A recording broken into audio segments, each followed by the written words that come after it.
of how I created the background on this card, so I've been doing this tutorial.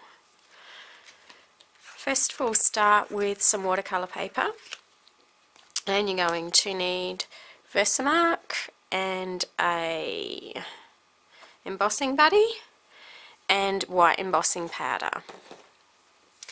I'm using the Tropical Chic stamp set, and I've already put my leaves onto blocks so that we're all ready to go. So first thing you need to do is just rub over your paper with your embossing buddy, and then you're just going to ink up one of your images, and I make sure I get it all nice and juicy, and then you just start. Now if this was a photopolymer stamp set, it would possibly be really easy to work out where you're stamping. It is really difficult to see the Versamark on the watercolour paper.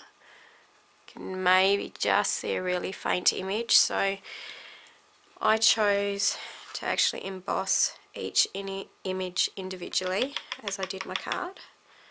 So you can see once you put the powder on, you can see it much clearer. So basically I'm just going to go heat emboss this, and then I'll stamp my next image, and I just use a scrap post-it note and mask off where I don't want to stamp over the image.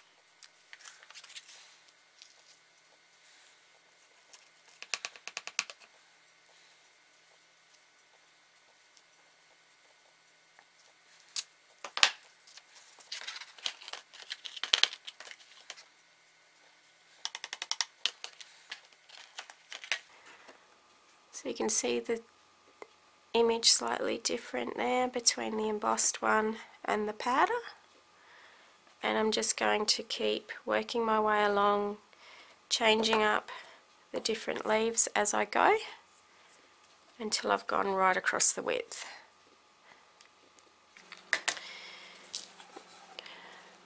So I have embossed all of the leaves, and now ready to do the watercolour wash. I have just taped the watercolour paper onto, it's just an old breadboard, or a breadboard that I use for crafting. I've never actually used it for food. And I just use painter's tape that I got at the local hardware store to hold the cardstock flat. Now I've got a water spritzer, I've got an aqua painter, and for this card I'm going to use Lemon Lime Twist for the background. I'm going back to the normal green colours. Most important thing to do when doing the background is to spritz your watercolour paper first, so that you've got some water on there already. If you just apply your ink straight up, it goes quite heavy like it did here. So by applying the water first, it gives you more flexibility with your colour.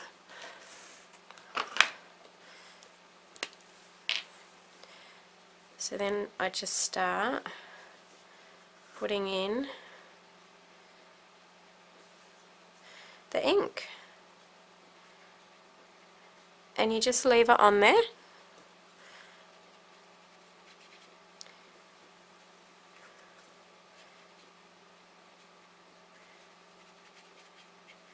And don't be afraid about how messy it looks.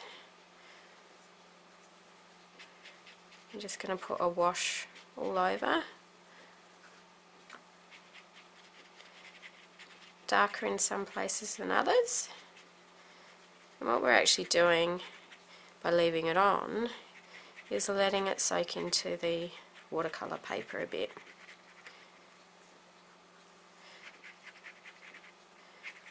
So there's no real rhyme or reason, I'm just going over everything.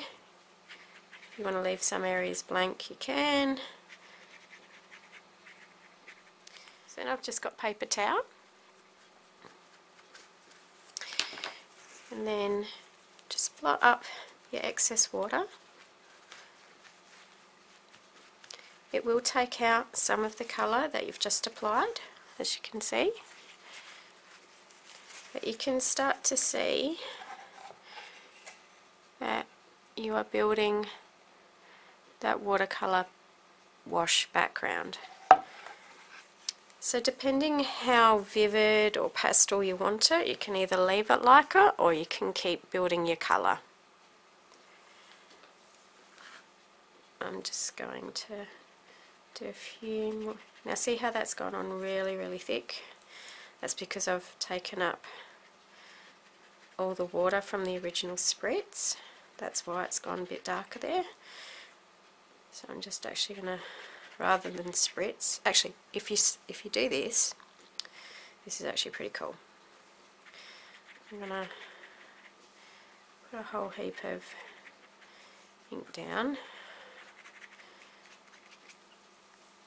and then I'm going to get my spritzer, and if I spritz now,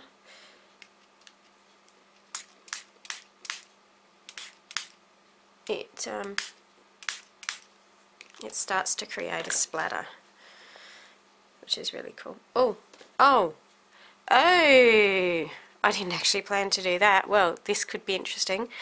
I have just shimmer spritzed on my watercolour paper with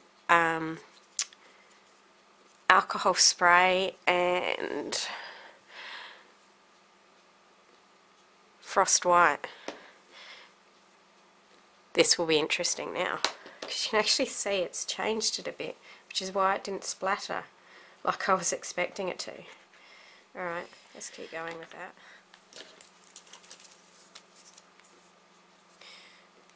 I did wonder why that didn't spritz the same way as it did on my other card. Now I know why.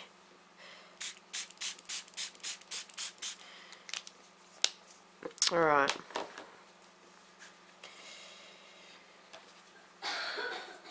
And the reason that I knew I'd done that is I could smell the alcohol, the liquid alcohol.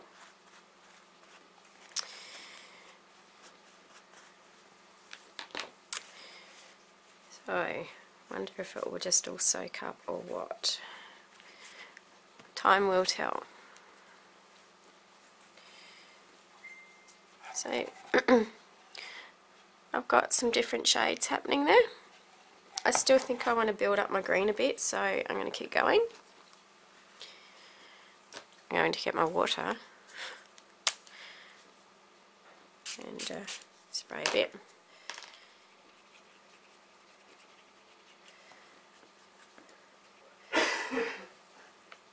And to get a bit of a fleck happening,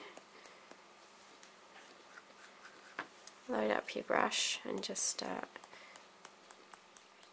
tapping.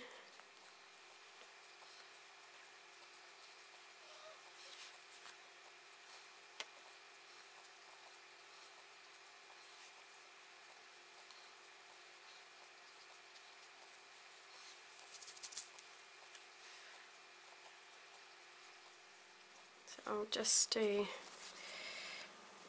one last clean up on the paper, and I can still see the shimmer on there.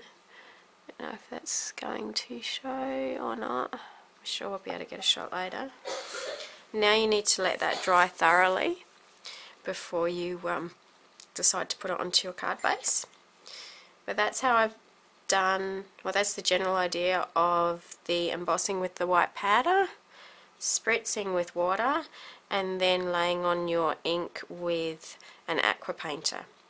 And now you've also got the option of using shimmer spritz. How cool is that?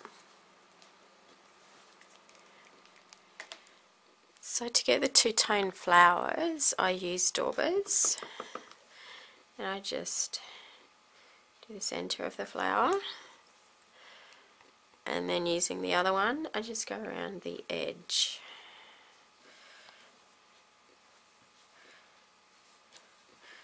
Like so. And then just breathe on the stamp.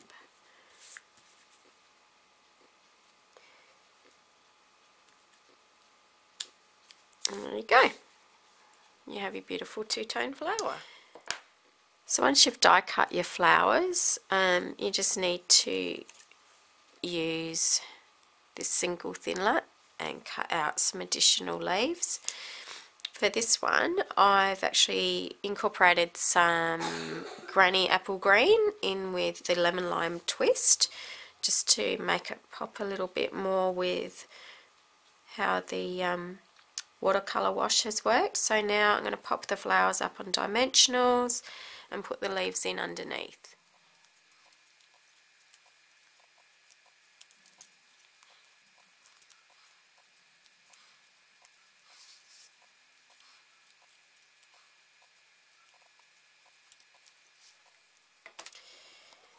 So I've layered all the flowers and leaves, I've added my sentiment. So last thing left to do is to pop it onto my card, except it's not actually a card. I've made a box envelope to fit a block of chocolate. Then on the flap I've added in a layer of cardstock. I'm going to pop on this layer, and then this one will go on top. So we'll get that all together. So here's the finished project. The shimmer spritz did stay on. You can see a shimmer. I'm not sure whether or not it's showing up in here. It's really hard to tell. Anyway, it just opens up. You've got your gift block in there. You can write your message in here. And there you go. All finished. Thanks for watching today. I hope you've enjoyed the tutorial. Please subscribe to see more. Bye!